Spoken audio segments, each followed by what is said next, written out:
नमस्कार दोस्तों, टीचिंग विषय में आप सभी का हार्दिक स्वागत है।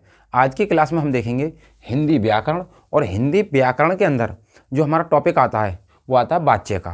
किसी भी कॉम्पिटिटिव एग्जाम में जिसमें हिंदी पूछी जाती है तो वाच्य से 1 नंबर का वश्य पूछा जाता है। तो आइए देखते हैं वाच्य क्या होते हैं। वाच्य क्या होते हैं तो सर्वप्रथम हम बात करें वाच्य की। वाच्य का जो अर्थ होता है वो होता है कथन, बोलना, आवाज़। कथन कहना, बोलना या आवाज़, ये वाच्य के क्या होते हैं, अर्थ होते हैं। तो देखें, वाच्य को कहते हैं बोलना। क्या कहते हैं? बोलना। बोलना। इसी को कहते हैं आवाज़। क्या कहते हैं? आवाज़। इसी को क्या कहते हैं? इसी को कहते हैं कथन। क्या कहते हैं? कथन। तो बोलना कहें, आवाज़ कहें, कथन कहें, तो वो किसके भी हैं? ये क्या हैं? ये वाच्य हैं। क्या? वाच्य के अर्थ हैं। वाच्य बोलें तो क्या है? वॉइस। इंग्लिश में कहते हैं इसे वॉइस। क्या कहते हैं? वॉइस। एक्टिव वॉइस और पैसिव वॉइस आपने सुना होगा, तो वही क्या है? वाच्य है। बोलना, आवाज़ या कथन, ये वाच्य होते हैं। अब वाच्य की बात करें, वाच्य के भेद कितने होते हैं? वाच्य के भेद कितने होते हैं तो वो देखें। वाच्य के भेद, तो हेडिंग डाल लें यहाँ पे, वाच्य के भेद। वाच्य के भेद। वाच्य के भेद कौन कौन से होते हैं? तो वो नंबर 1 कर्तृवाच्य। कर्तृवाच्य। नंबर 2 कर्मवाच्य। कर्मवाच्य। कर्मवाच्य। नंबर 3 भाववाच्य। भाववाच्य। तो कर्तृवाच्य, कर्मवाच्य और भाववाच्य, ये वाच्य के भेद होते हैं। या तो कर्ता के द्वारा कहेगा, या कर्म के द्वारा, या भाव के द्वारा। तो वाच्य को जो बोलने की बात होती है वो 3 तरीके से कह सकते हैं। तो वीडियो को बिल्कुल स्किप ना करें, वाच्य का डाउट क्लियर हो जाएगा इसी वीडियो के माध्यम से। जिंदगी में फिर वाच्य पढ़ने की जरूरत नहीं है।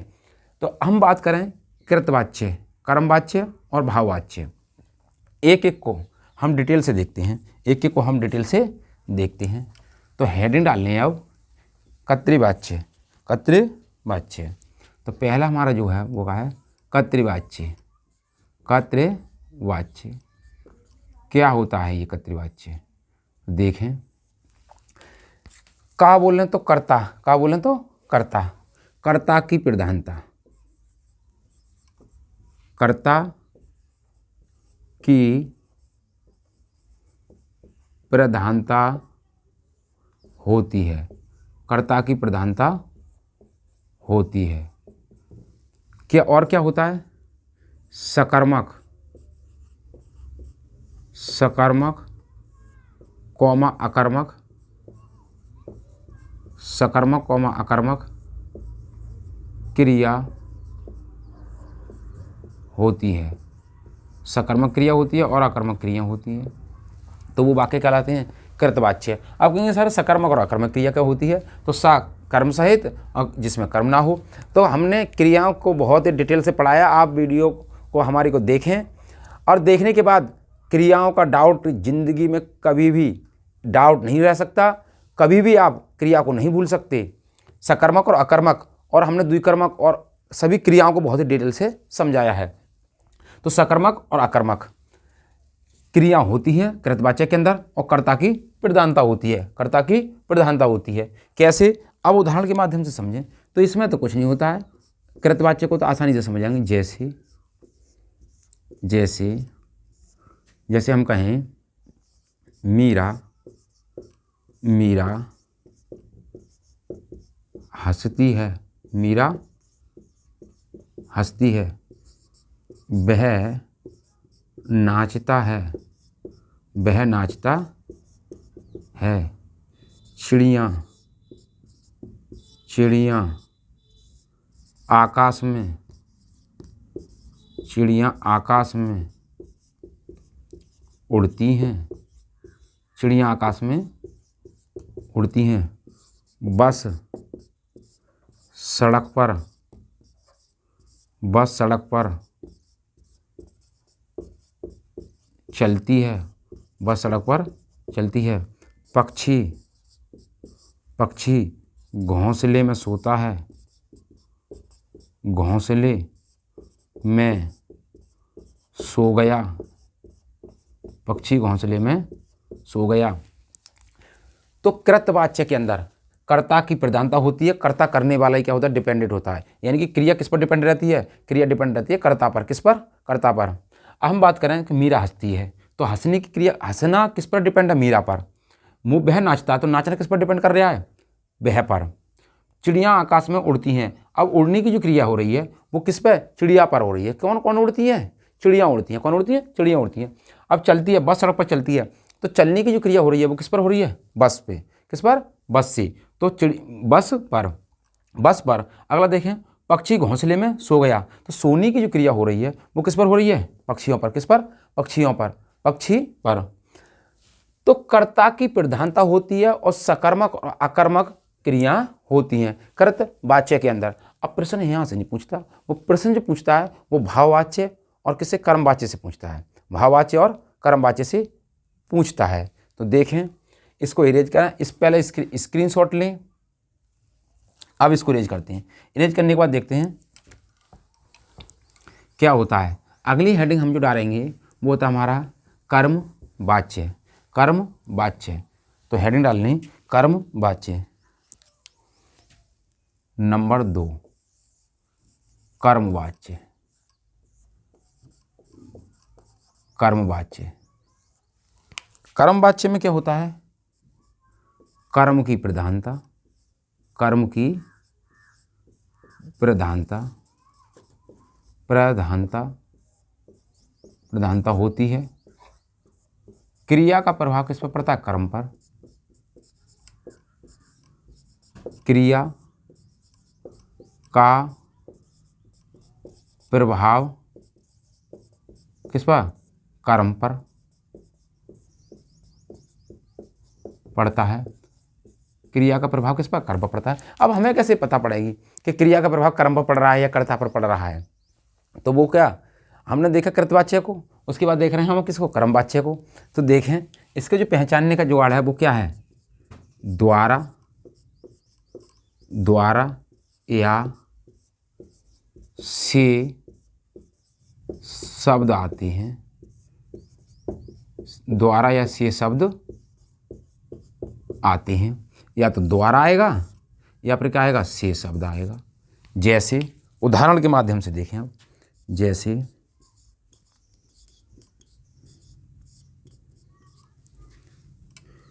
मीरा के द्वारा, मीरा के द्वारा तरबूज, मीरा के द्वारा तरबूज काटा जा रहा है,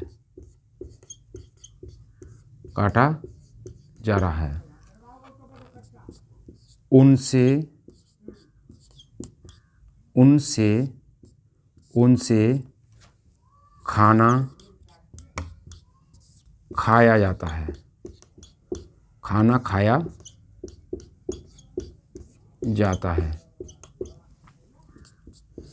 राधिका, राधिका, राधिका, राधिका द्वारा पापड़ बनाए जाते हैं, पापड़ बनाए जाते हैं। अब देखें, मीरा के द्वारा तरबूज काटा जा रहा है, तो किसके द्वारा, मीरा के द्वारा काटा जा रहा है। किसके द्वारा, मीरा के द्वारा काटा जा रहा है। उनसे खाना खाया जाता है, राधिका द्वारा पापड़ बनाए जाते हैं, पापड़ जो बनाते हैं। अब हमें कैसे पता पड़ेगा कि भाई कर्म की प्रधानता हो रही है, इसमें कर्म की प्रधानता हो रही है। अगली बात, क्रिया का प्रभाव कर्म पर पड़ रहा है, कैसे डिपेंड, कैसे पहचाने, द्वारा या से शब्द से आते हैं। तो किससे पहचानेंगे, द्वारा या से शब्द से, द्वारा या से शब्द से।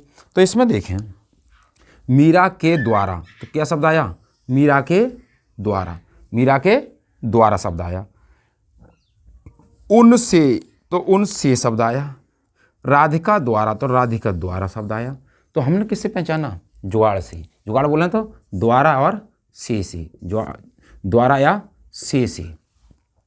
हम देखें कर्मवाच्य के अंदर क्या लगता है, द्वारा या से लगता है, तो कौन सा कर्मवाच्य होता है। जिसमें द्वारा या से ना लगे वो कौन सा होता है हमारा, वो कर्तृवाच्य होता है।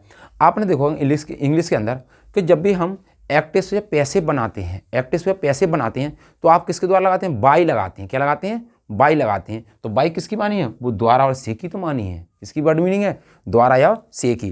तो एक्टिव से पैसिव बनाते हैं। तो ऐसे ही हिंदी में जब होता है, लेकिन हिंदी के अंदर 3 वाच्य हैं और इंग्लिश के अंदर 2 हैं, एक्टिव और पैसिव। तो द्वारा और से शब्द आते हैं। तो मीरा के द्वारा शब्द आया, तरबूज काटा जा रहा है, उनसे तो उनसे शब्द आया, राधिका द्वारा तो द्वारा शब्द आया। तो हमने देखा कर्मवाच्य। अब हम पहले इसका स्क्रीनशॉट लें। अब हम देखेंगे अगले क्रम में कृतवाच्य, कर्मवाच्य और भाववाच्य। कौन सा? भाववाच्य। तो इसको इरेज करें और भाववाच्य को देखें। भाववाच्य, भाववाच्य क्या होता है? तो हेडिंग डाल लें भाववाच्य। भाववाच्य नंबर 3 भाववाच्य। कौन सा है? भाववाच्य। तो भाववाच्य के अंदर क्या होता है? तो इसके अंदर लिखें भाव की प्रधानता। भाव की प्रधानता, भाव की प्रधानता होती है। भाव की प्रधानता होती है। अगली हम बात करें कि क्षमता नहीं होती, क्षमता नहीं होती है, क्षमता नहीं होती है। अगली हम बात करें कि क्षमता नहीं होती है, महसूस कर सकते हैं, महसूस कर सकते हैं, महसूस कर सकते हैं। और एक शब्द और लिखें, नहीं शब्द आता है, नहीं शब्द आता है, नहीं शब्द आता है।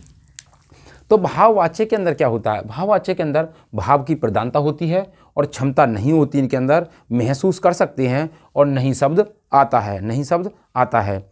अब देखें कैसे, तो उदाहरण के माध्यम से देखें। तो जैसे उदाहरण लें, जैसे हम लिखें, जैसे दिव्या से हंसा नहीं जाता,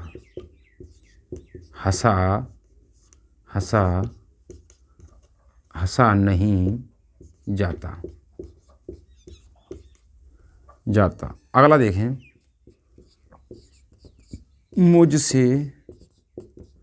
मुझसे चला नहीं जाता, चला नहीं जाता। अगला लिखें, उनसे पढ़ा नहीं जाता, उनसे पढ़ा नहीं जाता। और लिखें, रामू से खाना नहीं खाया जाता।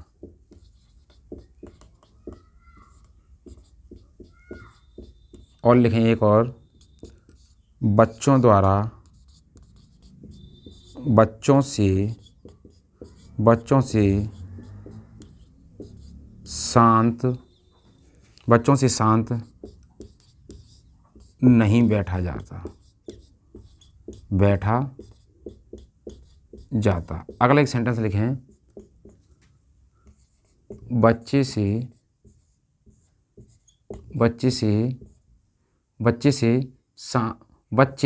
शांत नहीं बैठ सकते, बच्चे शांत नहीं बैठ सकते, बच्चे शांत नहीं बैठ सकते। अब देखें कि भाववाच्य होता क्या है। भाववाच्य भाव की प्रधानता होती है। हम कैसे पहचानेंगे वाक्य के अंदर कि भाव की प्रधानता हो रही है? क्षमता नहीं होती, हमें कैसे पता पड़ेगा कि क्षमता नहीं है? महसूस कर सकते हैं, महसूस कर सकती है। क्षमता नहीं होती, क्षमता का मतलब है वो आदमी उस काम को नहीं कर सकता, वैसे कर सकता है लेकिन कर नहीं सकता, तो इसका मतलब क्या? क्षमता नहीं है। और नहीं शब्द आता है, तो नहीं शब्द आता है। अब दिव्या से हंसा नहीं जाता। अब आप बात आइए कि हंसा क्यों नहीं जाएगा? तो इसके अंदर क्या है? इसका मतलब इसके अंदर क्षमता नहीं है तो दिव्या से हंसा नहीं जाता, मुझसे चला नहीं जाता, मुझसे पढ़ा नहीं जाता, मुझसे खाना खाया नहीं जाता। तो इसका मतलब क्या है, मेरे अंदर क्षमता नहीं है, मेरे अंदर क्षमता नहीं है। तो कैसे वाक्य है, भाववाच्य है। कैसा है, भाववाच्य है। उनसे पढ़ा नहीं जाता, इसका मतलब क्या है, भाववाच्य है। रामू से खाना नहीं खाया जाता, इसका मतलब खाना क्यों नहीं खाया जाएगा, तो कम तो खाएगा, कम खाए या ज़्यादा खाए, तो इसका मतलब क्षमता नहीं है इस वाक्य के अंदर।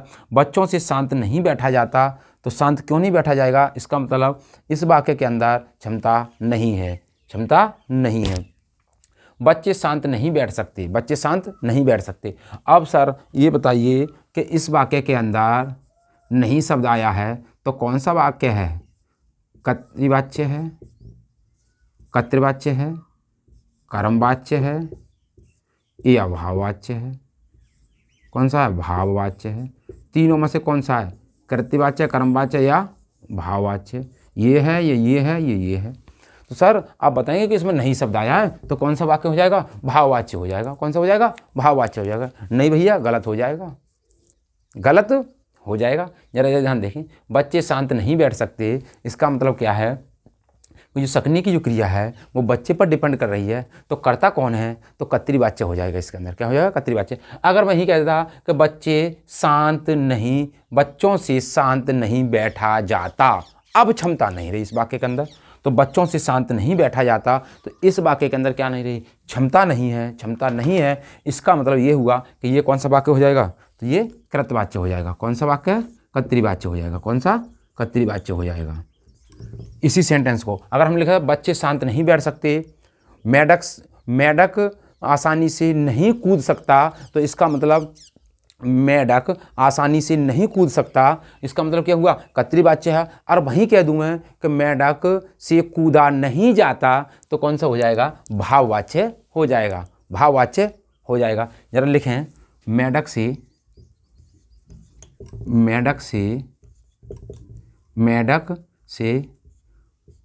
कूदा नहीं जाता, कूदा नहीं जाता।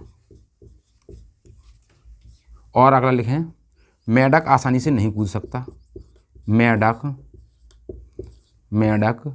आसानी